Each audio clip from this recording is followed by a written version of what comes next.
pasi vdiq Jakobi, vëllezërit e Jozefit u friksuan se ai mund të hakmerrej ndaj tyre për të këqijat që i kishin bërë në të kaluarën.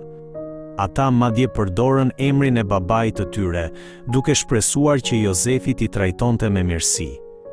Kjo tregon se për shumë vite ata kishin jetuar me ndjenjën e fajit dhe me pasiguri në zemrat e tyre. Megjithatë, gjatë gjithë asaj kohe, ata nuk kishin kërkuar sinqerisht falje nga Jozefi. Për pajtim të vërtet, së pari duhej të pranonin gabimin e tyre dhe të kërkonin falje. Meqense pajtimi nuk ishte përmbushur plotësisht, frika dhe ankthi i tyre nuk u larguan. Ky parim vlen edhe në marrëdhënien tonë me Perëndin. Perëndia nuk dëshiron që njeriu mëkatar të mbetet i zhytur në vetfajsim dhe frikë. Përkundrazi, ai dëshiron që ne të pendohemi, të marrim faljen e mëkateve dhe të jetojmë në paqe me të. Kur pendohemi, ne përjetojmë jo vetëm faljen e mëkateve, por edhe pajtimin me Perëndin. Perëndia nuk na do sepse pendohemi, por ai na thret në pendim sepse na do shumë.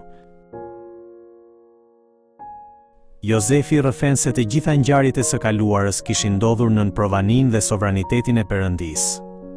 Në vend që të hakmerrej ndaj vëllezërve të tij, ai premtoi se do të kujdesej për ta dhe për fëmijët e tyre. Ky është një shembull i kthimit të së keqes me të mirë. Një qëndrim i tillë ishte i mundur sepse Jozefi përmes viteve të vuajtjeve kishte përjetuar thellësisht hirin e Perëndisë. Prandaj, vetëm ai që ka përjetuar hirin e Perëndisë mund të tregojë hir ndaj të tjerëve. Kështu, edhe besimtarët sot, si njerëz që kanë marrë hirin e pafund të Zotit, janë thirrur ta ndajnë atë hir me të tjerët.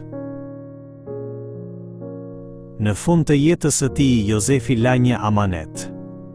Ai kërkoi që, kur Perëndia t'i vizitonte pasardhësit e Izraelit dhe t'i çonte në tokën e premtuar, eshtrat e tij të merreshin me vete. Ashtu si babai i tij Jakobi, edhe Jozefi dëshironte të hynte në tokën e premtuar edhe pas vdekjes së tij.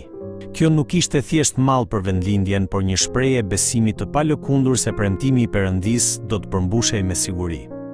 Besimi në beslidhjen e Perëndisë, i trashëguar nga Jakobi, vazhdoi te Jozefi dhe ai e mbajti atë deri në fund.